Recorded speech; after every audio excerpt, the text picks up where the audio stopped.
El silencio de esta casa, a veces, es más pesado que los años. Solía ser mi refugio. Ahora es mi jaula. Nunca esperé aplausos por haber trabajado 50 años bajo el sol. Solo pedí que me trataran como algo más que una silla vacía en la mesa.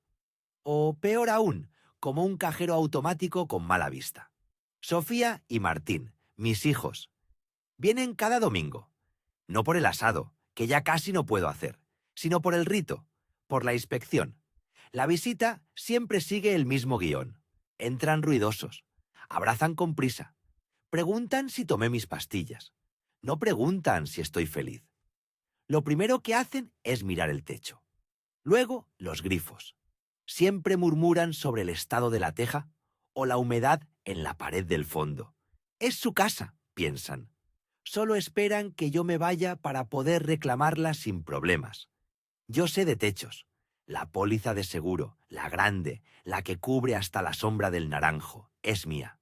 Yo la pago, yo la leo. Por eso me conocen en la agencia.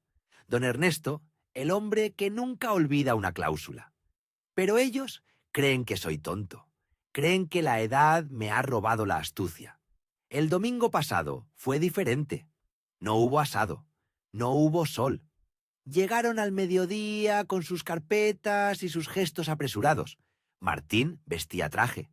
Eso siempre significa problemas. Papá, necesitamos que firmes estos documentos, dijo Sofía, sin siquiera quitarse el abrigo.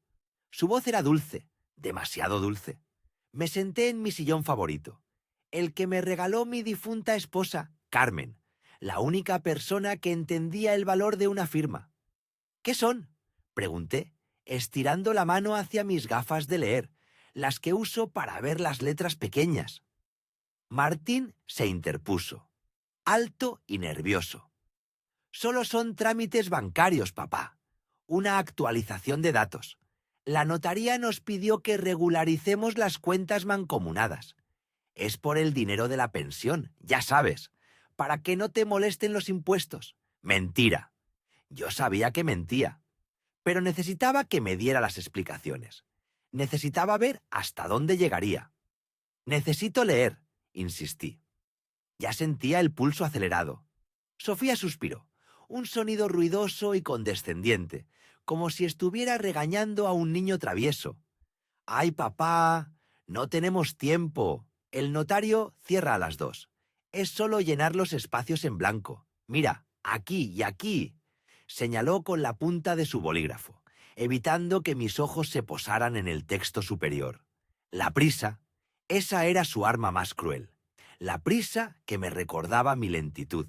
Me empujaron una hoja gruesa, pulcra, una hoja de papel importante. «Firma rápido, don Ernesto», dijo Martín. Usó mi título, mi nombre completo, algo que solo hacía cuando pedía un favor muy grande o cuando intentaba intimidarme. Yo tomé el bolígrafo. Tenía un temblor en la mano que no era solo la edad, era la rabia contenida. Sentí el peso de su impaciencia sobre mí. Sentí el desprecio en su forma de mirar el reloj. Sabía que lo que estaba haciendo era una rendición. Pero mi orgullo, en ese momento, estaba cansado. Estaba solo contra dos personas jóvenes, llenas de energía y avaricia. Firmé, una vez, 2 veces. Ellos recogieron los papeles con una rapidez casi violenta. El alivio cruzó sus rostros como un relámpago. Estaba hecho. Habían ganado. «Gracias, papá. Eres el mejor», dijo Sofía, un beso frío en mi mejilla. Se despidieron antes de que pudiera hacerles otra pregunta. La casa volvió a caer en ese silencio pesado. Me quedé sentado por largo rato, observando el rastro de sus pisadas en la alfombra, el olor de sus perfumes caros y el vacío que dejaban a su paso. Fui humillado, no porque me hicieran firmar, sino porque confiaron en que mi dignidad valía menos que su tiempo. Confiaron en que yo, su padre, sería tan estúpido como para entregarles mi seguridad sin luchar. Se equivocaron. Mi abuela siempre decía que la peor ofensa es la que se comete frente a tus propios ojos, camuflada de ayuda. Esa tarde, el sol entró por la ventana y dio justo en la mesa de la sala. Vi un pequeño trozo de papel que se había deslizado de la carpeta de Martín. Era una hoja carbón, una copia imperfecta de lo que había firmado. Mis gafas de leer estaban sobre la mesa. Las tomé. La luz de la tarde era tenue, pero mi mente estaba clara. El documento no era una actualización de la cuenta mancomunada. No tenía nada que ver con mis impuestos ni con mi pensión. Era una enmienda a la póliza madre de la casa, la que asegura esta propiedad desde hace 30 años, la que pagué religiosamente cada 12 meses. Ellos habían aprovechado la cláusula de actualización de beneficiarios secundarios para forzar una modificación mucho más profunda. Había firmado la autorización para que ellos se convirtieran en los únicos administradores de la póliza en caso de incapacidad del titular. Pero la trampa no era esa. La trampa estaba en el párrafo inferior, pequeño, casi invisible. Había firmado un poder que les permitía cambiar la periodicidad del pago, y más grave aún, me ataba las manos para la renovación anual. Me impedía, unilateralmente, cancelarla o modificar su cobertura. En esencia, si la casa se quemaba, ellos cobraban sin mi intervención.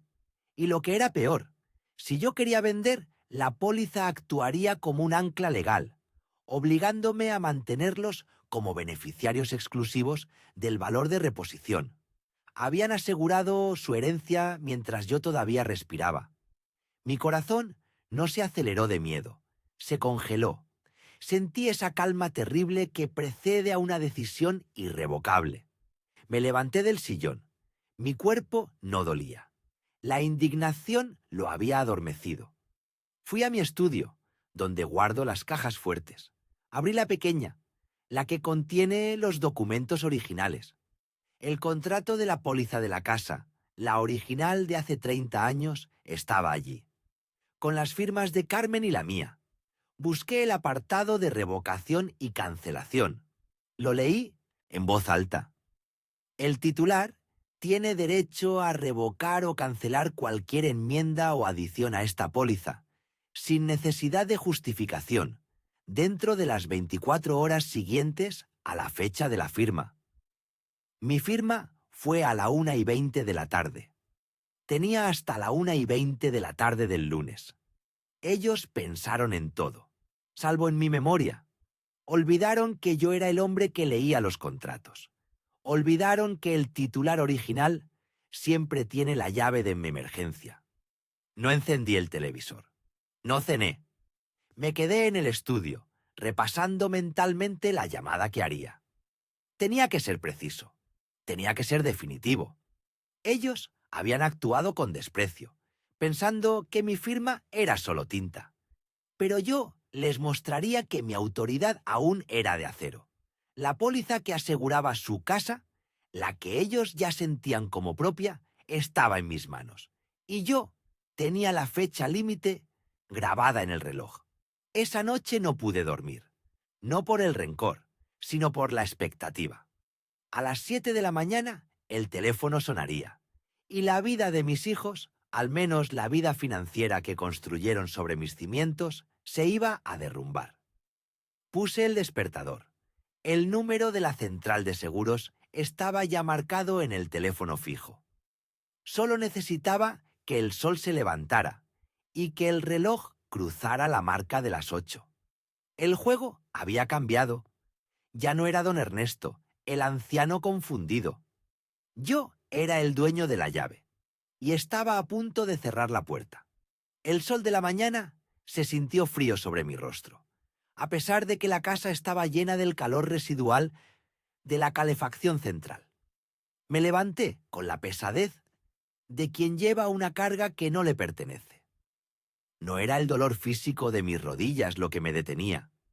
Era la vergüenza de haber sido tan fácil de manipular, tan ciego. Recordé el ruido de la pluma, el pequeño chasquido al taparla, la voz rápida y persuasiva de mi hijo, Marco, solo unos trámites, papá. Cosas de Hacienda para no complicarnos después. Cosas aburridas, no te preocupes. Y yo, sonriendo, queriendo ser útil, queriendo ser el patriarca sabio que aún ayudaba a su familia. Ahora entendía que no me habían pedido ayuda. Me habían pedido una herramienta. Una firma sin alma. Bajé a la cocina. Estaban todos. Desayuno de domingo. Huevos revueltos, café, el aroma de la mantequilla derretida sobre tostadas. Una escena de postal. Pero el silencio entre ellos no era normal. Era un silencio satisfecho. Como el de los cómplices después de que el plan ha salido perfecto. Mi nuera, Laura, me sirvió el café con una sonrisa inusualmente dulce. Demasiado dulce. ¿Dormiste bien, papá?, preguntó Elena, mi hija. Su tono era casual, pero sus ojos estaban fijos en mí. Parecía monitorearme. Perfectamente, mentí. Había dormido 2 horas, con el corazón latiéndome como un tambor. Me senté a la mesa. Intenté simular normalidad. Leí el periódico. Noté un pequeño detalle. Marco y Elena, que usualmente discutían sobre quién pagaba la cuenta del restaurante o el mantenimiento del jardín, ahora hablaban en voz baja. Susurraban. Y sus susurros no eran sobre el trabajo o los nietos, eran sobre seguridad, sobre tranquilidad. Escuché fragmentos. Ya no tendremos que preocuparnos por eso. El banco no podrá decir nada. La póliza está transferida. Todo gracias a que papá se portó tan comprensivo. Comprensivo. La palabra me picó. No fui comprensivo. Fui un tonto. Un anciano que deseaba tan desesperadamente el afecto y la presencia de sus hijos, que renunció a su propia dignidad por una hora de paz familiar. Comprendí la jugada. La casa que yo les había cedido para vivir, la casa en la que mis nietos habían crecido, seguía legalmente a mi nombre, pero con una hipoteca pesada que ellos cubrían. El seguro de hogar, la póliza de riesgo mayor, era crucial. Sin esa póliza activa y a mi nombre como titular principal, el banco podía ejecutar acciones inmediatas si ocurría algún desastre. Era la única palanca que yo aún controlaba. La póliza siempre fue un punto de fricción. Siempre había estado a mi nombre, y yo pagaba religiosamente la prima anual. A pesar de que ellos me juraban que me reembolsarían, nunca lo hacían. Marco había argumentado 1000 veces que la póliza debía estar a nombre de Elena o Laura, para simplificar trámites. Yo siempre me negué. Los papeles que me hicieron firmar ayer, bajo la excusa de ser trámites de Hacienda, seguramente cambiaban la titularidad de esa póliza a nombre de ellos, o peor, me hacían el único responsable directo de cualquier deducible gigante, liberando sus bienes. Me levanté de la mesa, el periódico doblado. Voy a subir un momento. Necesito revisar algo en el estudio. Elena me miró con una ceja levantada.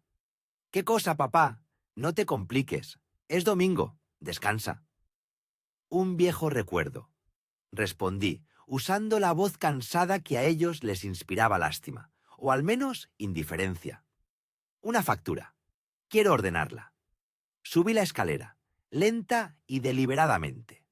Escuché cómo se reían en la cocina. Tan pronto cerré la puerta. El estudio era mi santuario, mi desorden ordenado. Abrí el cajón archivador metálico donde guardaba los documentos vitales, testamentos antiguos, cuentas bancarias, escrituras y las pólizas. Localicé la carpeta azul gruesa, marcada con el logotipo de la aseguradora. La póliza residencial total R47. Leí el documento original de hace 3 años. Mi nombre estaba en grande. Antonio R. Durán, tomador y beneficiario principal. Lo más importante no era quién recibía el dinero, sino quién tenía la autoridad absoluta sobre la póliza. El tomador. Y yo seguía siendo el tomador.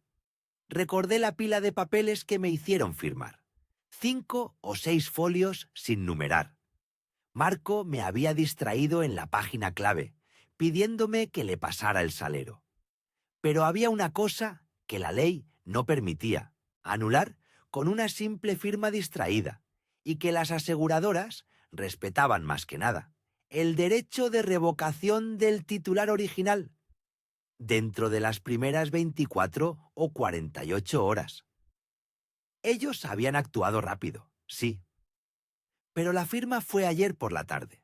Aún no habían pasado 24 horas completas desde que entregaron esos papeles a la oficina, si es que lo hicieron el mismo sábado. Si actuaban rápido para quitármelo todo, yo tenía que actuar 10 veces más rápido para recordarme a mí mismo quién era el dueño de la ficha maestra. Mi mente, que a menudo me fallaba al recordar un nombre o la fecha de la jubilación, ahora estaba excepcionalmente clara. El dolor de la traición había encendido una lámpara en mi memoria. Busqué el número de la agente de seguros. Señorita Carmen. Lo encontré en un post-it pegado al teléfono fijo. Necesitaba discreción total. Salí del estudio. Volví a bajar a la cocina. La televisión estaba encendida ahora. Las noticias deportivas. «Voy a dar un paseo», anuncié, agarrando mi chaqueta. «A tomar un poco de aire». Marco ni siquiera levantó la vista del partido. «Bien, papá. Abrígate bien. No hace calor». Abrí la puerta y salí a la acera. No me dirigí al parque. Me dirigí a la pequeña panadería de la esquina, a 2 calles de distancia. Allí tenían un teléfono público antiguo y algo de privacidad. Me metí en la cabina, el olor a panadería y levadura invadiendo el aire. Marqué el número de la oficina de señorita Carmen. Era domingo. Esperaba el contestador. Me respondió una voz robótica. «Gracias por llamar a Seguros El Ático. Nuestro horario de atención es de lunes a viernes, 9 a 5». Colgué. Una decepción pequeña, pero calculada. No podía hacerlo hoy. Tenía que esperar hasta mañana. La tensión me golpeó en el pecho. Marco y Elena tendrían la noche para disfrutar de su victoria. La tranquilidad de creer que el problema del seguro estaba resuelto a su favor, gracias al anciano dócil. Pero esta espera me daba tiempo para planear la logística. Necesitaba que fuera irreversible, sin confrontación y a primera hora. Volví a casa. Entré por la puerta de servicio. Marco y Elena seguían en el salón. El fútbol. Me acerqué a ellos. Necesitaba confirmar una cosa más, una sutil. «Marco», dije, mi voz lo más inexpresiva posible. «¿Recuerdas que me hiciste firmar unos documentos ayer? Eran los de la póliza de riesgo alto, ¿verdad?» Marco se tensó. Su cuerpo se puso rígido por una fracción de segundo, antes de relajarse artificialmente. «¿Qué dices, papá?» No, era solo un reajuste fiscal. ¿Por qué piensas en eso?» Elena intervino rápidamente, con un tono condescendiente. «Papá, por favor, deja de preocuparte por el papeleo. Todo está en orden, te lo prometemos. Tú solo tienes que vivir tranquilo». Me miraron con esa mezcla de afecto forzado y aburrimiento que solo los hijos que esperan una herencia saben usar. «Tienen razón. Me preocupo demasiado. Olvídenlo», dije, y subí las escaleras. «Vive tranquilo». Eso es lo que me ordenaban: estar quieto, ser invisible y morir en silencio. Pero esa noche, en mi habitación, no hubo silencio. Solo el rugido sordo de una dignidad recuperada. Me senté en el borde de la cama, tomando la decisión que cambiaría el mapa de poder de toda la familia. Si ellos iban a tratarme como un mero objeto financiero, yo me aseguraría de que ese objeto fuera indispensable. No iba a esperar. Mañana, antes de que ellos se levantaran para ir a trabajar, yo estaría en la oficina de la aseguradora. La revocación de la póliza residencial total R47. La clave que protegía esa casa y la paz mental de mis hijos y mi nuera se haría efectiva al mediodía. Y nadie, en esa casa, excepto yo, sabría el precipicio al que estaban a punto de asomarse. El riesgo de que, ante cualquier accidente, un incendio, una inundación, el banco se quedaría con la casa, y ellos con una deuda impagable. Esa noche cenamos juntos, como la familia perfecta que no éramos. Marco bromeaba sobre un ascenso. Elena planeaba unas vacaciones de verano. Laura me dio unas palmaditas en el hombro al despedirse. Todo arreglado, todo seguro, pensaban. Yo solo sonreí, asintiendo. Fui a la cama temprano. Puse el despertador para las 7 a.m. Demasiado pronto para un anciano, pero perfecto para un hombre que estaba a punto de recordarles el significado de autoridad. Me acosté y miré el techo. La oscuridad de la habitación era absoluta, y esa oscuridad era mi única aliada. Mañana, la casa de mi familia quedaría desprotegida. Era hora de que entendieran el verdadero costo de tratar a su padre como papel en blanco. Me quedaba esperar la luz del amanecer, solo unas pocas horas más. La calma antes de la tormenta perfecta. La casa quedó en un silencio pesado. Un silencio que olía a victoria ajena y a humillación propia. Ellos se habían ido rápido, como si temieran que yo cambiara de opinión o que me diera cuenta del engaño antes de que subieran a su coche. Me quedé en mi sillón, justo donde estuve sentado los últimos 50 años, viendo cómo mi vida se construía y ahora cómo se desmoronaba. Me sentía sucio, como si me hubieran robado la dignidad justo enfrente de mis ojos, con la pluma en la mano. No era la pérdida material lo que me quemaba, era la forma, la prisa, la mirada de desprecio velado de mi nuera, la falta de una sola pregunta sobre cómo me sentía. ¿Tampoco valgo? ¿Soy solo un trámite que debe resolverse rápidamente para que ellos puedan seguir con su verdadera vida?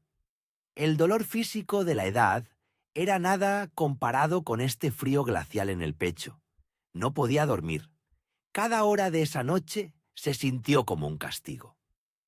Repasé cada frase dicha, cada papel que me hicieron firmar. Ellos se habían llevado las copias clave. Los documentos que confirmaban la transferencia de Mindy Sandillo propiedad. Pero en su descuido, en su apuro por salir a celebrar, habían dejado una carpeta pequeña en la mesa de café. Contenía los anexos, las letras pequeñas que nadie lee, las que mi hijo asumió que yo no leería. Esperé a que saliera el sol. Necesitaba la luz clara para entender el alcance de su traición.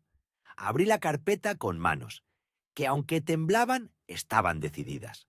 Y allí estaba, el nombre de la póliza de riesgo total obligatoria, la póliza 47B, la que yo había pagado sin falta, religiosamente, desde que compré esta casa con mi esposa. Ellos me habían hecho firmar una cesión de derechos sobre esa póliza. No era solo que la casa pasara a su nombre, era que el seguro, mi red de seguridad, ahora los protegía a ellos. Si un huracán, si un incendio o un daño estructural grave ocurría, el dinero no iría a mi cuenta para reconstruir mi vida. Iría directo a ellos, a sus cuentas bancarias. Habían asegurado su inversión a mi costa y me habían obligado a garantizar su tranquilidad. La traición se convirtió en una certeza matemática, fría, sin emociones, diseñada para dejarme sin nada, ni siquiera la protección contra la fatalidad. En ese momento, la rabia no explotó. Se condensó en una calma extraña, una claridad que solo llega cuando sabes que el juego ha terminado y que debes empezar uno nuevo. Recordé lo que me dijo mi abogado hace años. Mientras el seguro esté a tu nombre, don Andrés, usted tiene el poder. Es el que tiene la llave de la tranquilidad del banco. Mi firma había sido usada para reasignar la titularidad, sí, pero la cuenta bancaria de donde se cargaba la prima seguía siendo la mía. El contrato marco era mío. Ellos habían ganado una batalla de firmas. Yo iba a ganar la guerra del miedo. No iba a esperar una semana. No iba a esperar a que ellos vinieran a buscar más. Tenía que actuar en caliente, antes de que el pilar de su plan se cimentara. Eran las 9:20 de la mañana. Tomé el teléfono fijo, ese que suena tan fuerte, y marqué el número de la agencia de seguros. Me atendió una señorita con una voz muy protocolaria. Le di mi número de póliza, el 47B. Quiero cancelar esa póliza, dije. Mi voz no sonó a anciano, sonó a jefe, a dueño. La joven se detuvo. Pude escuchar el tecleo nervioso al otro lado de la línea. Disculpe, señor Ramírez, esta es una póliza de riesgo asociada a una hipoteca. ¿Está seguro de la cancelación? Esto generará una notificación inmediata al acreedor hipotecario. Mis hijos y mi nuera no me habían mirado a los ojos cuando me hicieron firmar. Ahora era mi turno de no pestañear. Estoy completamente seguro. Confirmo la cancelación total y permanente de la póliza 47B, efectiva a partir de este momento.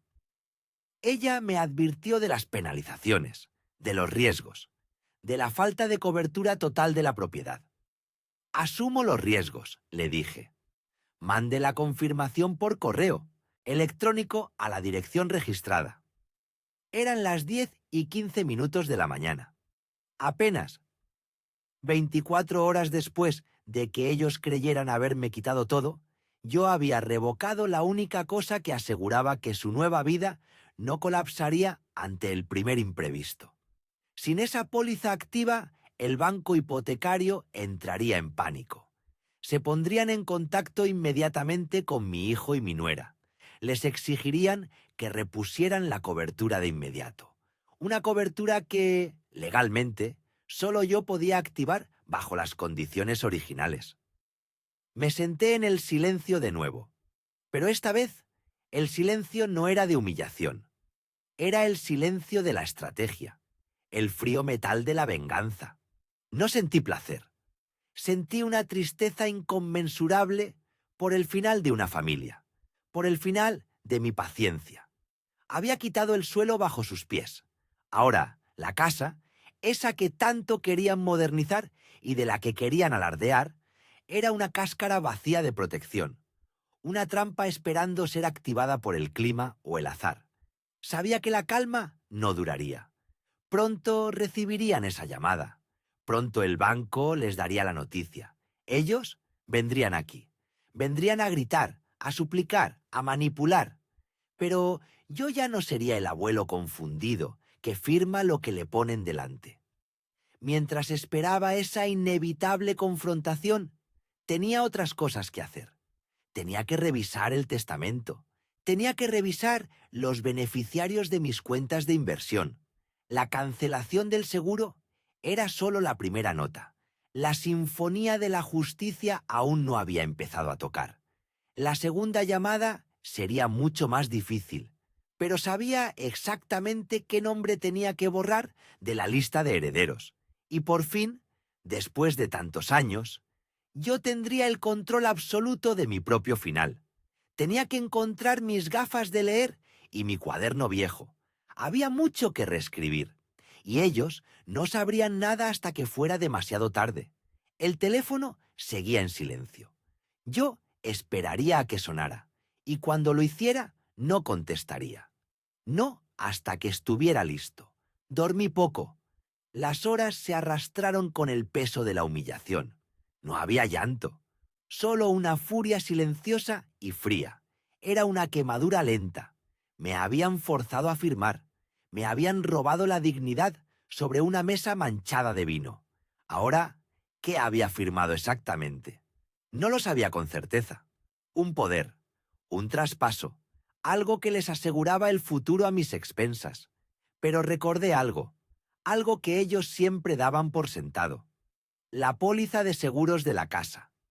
Cada año yo pagaba una suma considerable.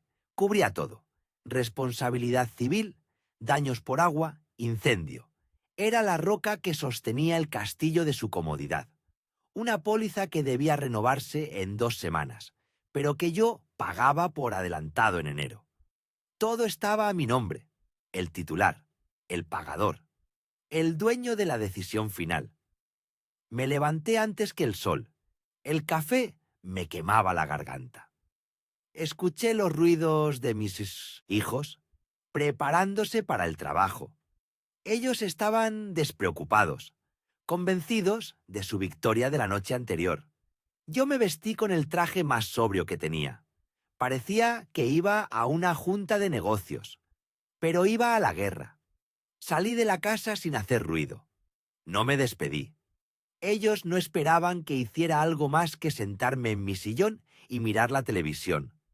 La oficina de la aseguradora quedaba cerca. Entré y pedí hablar con mi agente, la señora Elena. Ella me conocía de años. Había asegurado mi vida, mis coches, mis propiedades. Estaba sorprendida de verme tan temprano y tan compuesto. Me senté. No di rodeos. Elena, dije. Mi voz era firme, seca. Vengo a cancelar una póliza. Ella sonrió. ¿La del coche viejo? Pensé que la renovarías un año más, don Carlos. No, respondí. Puse la carpeta en el escritorio, la que contenía la documentación de la propiedad principal. Vengo a cancelar la póliza de hogar, la de responsabilidad civil y daños totales. Elena se quedó inmóvil. Sus gafas resbalaron un poco por su nariz. Don Carlos, ¿está seguro? Esta póliza es fundamental. Cubre la estructura, los contenidos, cualquier evento que pueda comprometer el valor de la propiedad. Es, literalmente, lo único que protege su patrimonio de una catástrofe. Yo la miré a los ojos. ¿Y es lo único que protege el patrimonio de otros que viven bajo mi techo? ¿No es así? Ella asintió cautelosa. Quiero la cancelación inmediata, insistí. No la quiero en vigor ni un día más. Ella dudó. Me preguntó si había vendido la propiedad, si había transferido la titularidad. Digamos que estoy reevaluando mis prioridades, Elena. Si ellos pudieron pedir mi firma sin dejarme leer, yo puedo hacer una cancelación sin dar explicaciones largas. Es mi derecho como titular. Ella entendió la seriedad de mi tono. Sabía que había algo personal, pero su trabajo era obedecer al titular de la póliza. Tecleó en su ordenador. Yo observé la pantalla. Un formulario digital se abrió. Confirmó mi identidad. Preguntó por la devolución de la prima restante. Que quede en la cuenta, le dije. Lo necesitaré para otros gastos. Un par de clics más. Un sonido suave de confirmación en la impresora. Me entregó una copia. La póliza número 405-789, la que aseguraba su comodidad y su futuro ante cualquier imprevisto, estaba terminada. A partir de esa misma mañana, la casa que mis hijos consideraban suya estaba expuesta a todo. A un incendio, a un litigio, a una inundación. Estaba desnuda. Me levanté y le di la mano a Elena. Le agradecí su discreción y salí. El sol ya estaba alto. El aire olía a mañana laboral. Pero para mí era el aroma de una venganza recién horneada. Una venganza limpia y legal. Volví a casa. Me senté en el salón de nuevo. No encendí la televisión. Solo me senté y esperé. Sabía que la aseguradora enviaría una notificación automática al banco que administra mi hipoteca. Aunque la hipoteca es mínima, el banco siempre debe ser notificado de la falta de seguro. Solo tardaron 2 horas y 45 minutos. El teléfono de mi hijo, que había olvidado en el mostrador de la cocina, empezó a sonar. Era un número desconocido, corporativo. Él nunca contesta números así. Pero luego sonó su móvil de nuevo, y luego el de mi nuera, y luego el mío. Ignoré la llamada. Mi hijo, Tomás, me llamó desde su oficina al teléfono fijo. La voz era aguda, desesperada. Ya no era el tono condescendiente de la cena. «¿Papá? ¿Papá? Soy yo. ¿Qué diablos hiciste?» Yo tomé el auricular con calma. «Buenos días, Tomás. ¿A qué te refieres?» «A la póliza. El banco acaba de llamar a Recursos Humanos. Dijeron que la casa no tiene seguro. ¿La cancelaste? ¿Estás demente? Me recliné en mi sillón, sintiendo la comodidad de mi autoridad. No, hijo, no estoy demente. Solo hice un ajuste necesario. Como yo no pude leer los documentos que me hicieron firmar anoche, sentí que era justo que yo tomara una decisión económica sin consultarlos a ustedes. Es justo, ¿no crees? Se oyó un golpe metálico del otro lado de la línea, el ruido de su silla al caer. No es justo, papá. Es ilegal. ¿Qué pasa si hay un incendio hoy mismo? Perdemos todo. Interesante. Ustedes estaban tan preocupados por perder todo anoche que intentaron asegurarse de que yo perdiera mi paz, dije con frialdad. Si la casa se quema, es un problema que enfrentarás, Tomás. Un problema que ustedes generaron al despreciarme. Tomás gritó algo ininteligible, una mezcla de terror y rabia. Vamos para allá, papá.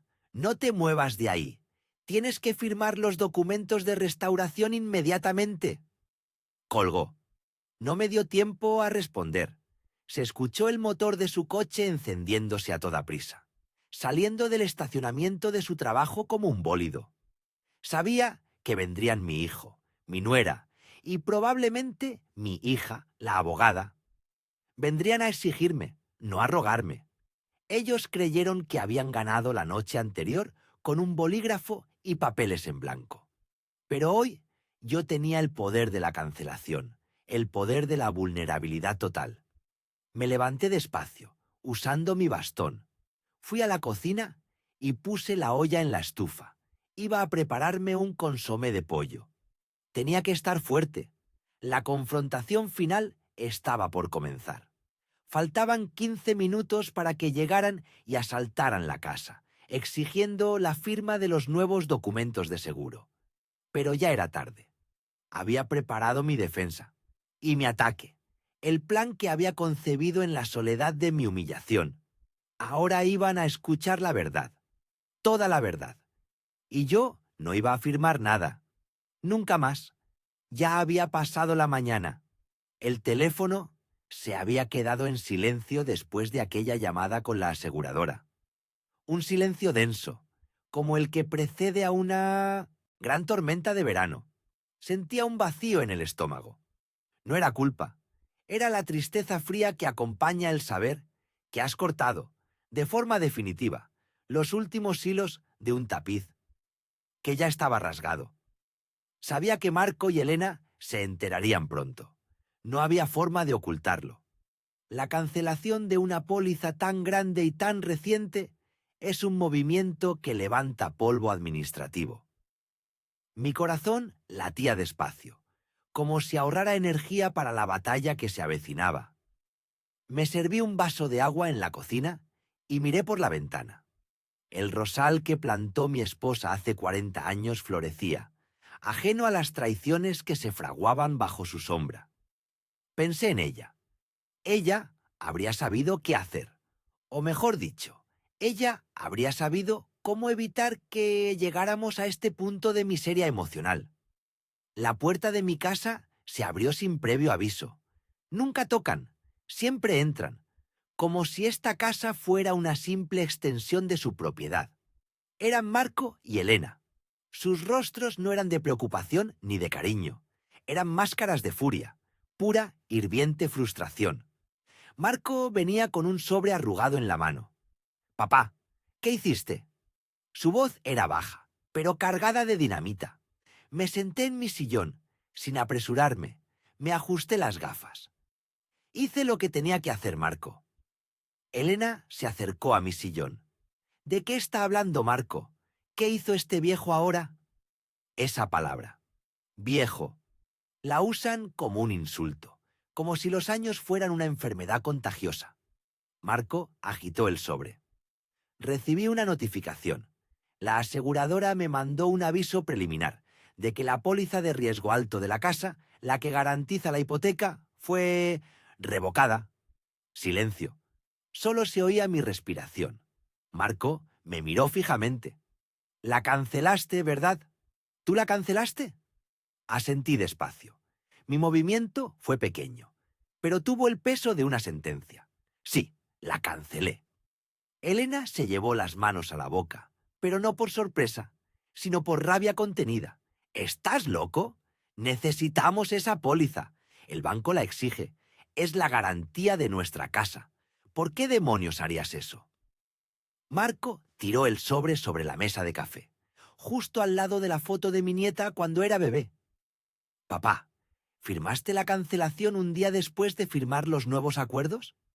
Así es, respondí, sintiendo una punzada extraña de satisfacción. Marco perdió el control. Su voz se alzó.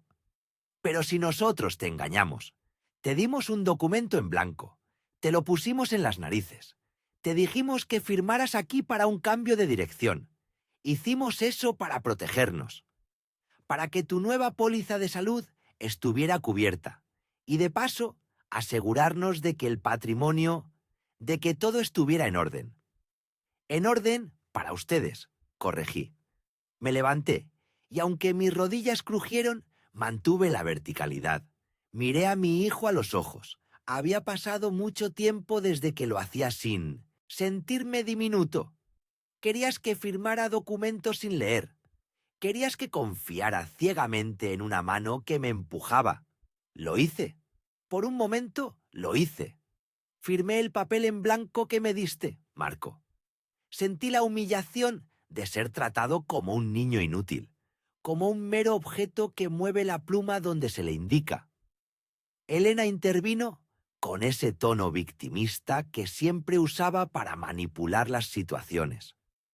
Lo hicimos por tu bien, papá, para que no tuvieras que preocuparte por las cosas difíciles.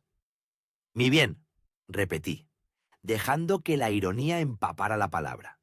Mi bien es mi dignidad. Mi bien es saber que la mano que me ayuda no está, en secreto, desvalijando el joyero. Esa póliza era clave, papá, dijo Marco, volviendo al punto de dolor. El banco va a considerarlo un incumplimiento. Si no hay seguro de riesgo total, no hay hipoteca viable. Su casa está en juego, no su herencia. Su casa, la que acaban de remodelar. Lo observé. Su miedo era real, material. Era el miedo de quien siente que el suelo se derrite bajo sus pies. Me pidieron que asegurara la casa de ustedes con una nueva póliza, una que yo no necesitaba, usando una cuenta que ustedes querían controlar. Dije, pensaron que, al ser tan viejo, yo no recordaría la primera cosa que hice en mi vida adulta, contratar el seguro de mi propio hogar. Hice una pausa larga. El tiempo se había ralentizado. Yo recuerdo cada número. Recuerdo la fecha de creación de la cuenta de riesgo, la que yo abrí hace 20 años y que siempre ha asegurado su propiedad contra inundaciones y de incendios. Esa cuenta, hijos, sigue estando hasta hoy a mi nombre exclusivo y la autoridad total de esa cuenta sigue siendo mía. La cancelé por una razón, Marco. Y no es por el dinero. El dinero viene y va. Es por la confianza, o mejor dicho, por la falta absoluta de ella. Elena, con la voz quebrada por la ira, intentó apelar a las emociones baratas. ¿Y qué pasa con nosotros? ¿Con tus nietos? ¿Vas a dejarnos sin protección por un maldito papel? No, yo no los dejé sin protección. Ustedes me dejaron sin respeto. Y el respeto, Elena, es la única moneda de cambio que me queda, y no la negocio por un techo ni por una hipoteca. Marco se sentó en el sofá, agotado. Esto es venganza, papá. Lo miré sin parpadear. Esto es administración de riesgos, Marco. Si ustedes están dispuestos a engañarme en el mostrador de mi propia cocina, ¿qué me garantiza que no lo harán en el mostrador del banco? ¿O con el testamento? ¿O con mis medicinas? Ustedes quisieron un juego de riesgo. Yo solo elevé la apuesta. Ahora, o resuelven el problema de la póliza antes de que el banco actúe, o enfrentan las consecuencias. Pero no lo resolverán usando mi firma, ni mi ingenuidad, ni mi cuenta bancaria. Marco se levantó, su postura derrotada. Vamos, Elena, no hay nada más que hacer aquí hoy. Se fueron tan rápido como llegaron. La puerta se cerró con un golpe seco. Me quedé allí, de pie en mi sala, sintiendo el eco del silencio. La dignidad recuperada era una sensación extraña, agridulce. Había triunfado, sí, pero a costa de la última esperanza de paz familiar. El proceso de cancelación que inicié con esa llamada telefónica ahora tomaba forma. Yo había puesto en marcha un reloj de arena para mi propia familia. Ahora solo me quedaba esperar la próxima jugada. ¿Se doblegarían y pedirían perdón sincero? ¿O se irían por la ruta del resentimiento total? Sabía que la cancelación de la póliza de la casa era solo el primer paso. El movimiento más fuerte, el que realmente cambiaría la estructura de poder para siempre, aún estaba por venir. Mañana tenía una cita con mi antiguo abogado, el que manejó las escrituras de esta casa. Teníamos que hablar del testamento. Había llegado el momento de reescribir la historia, empezando por las últimas voluntades. La noche cayó. Me senté a cenar mi sopa en solitario. Me sentía cansado, pero extrañamente en paz. Al menos ahora, el anciano inútil sabía exactamente quién era el dueño de su propia vida, y lo que era más importante, el dueño de sus propias firmas. Y mañana, la casa. Mañana se definía quién heredaría el recuerdo de la traición y quién heredaría el patrimonio. La partida no había hecho más que empezar.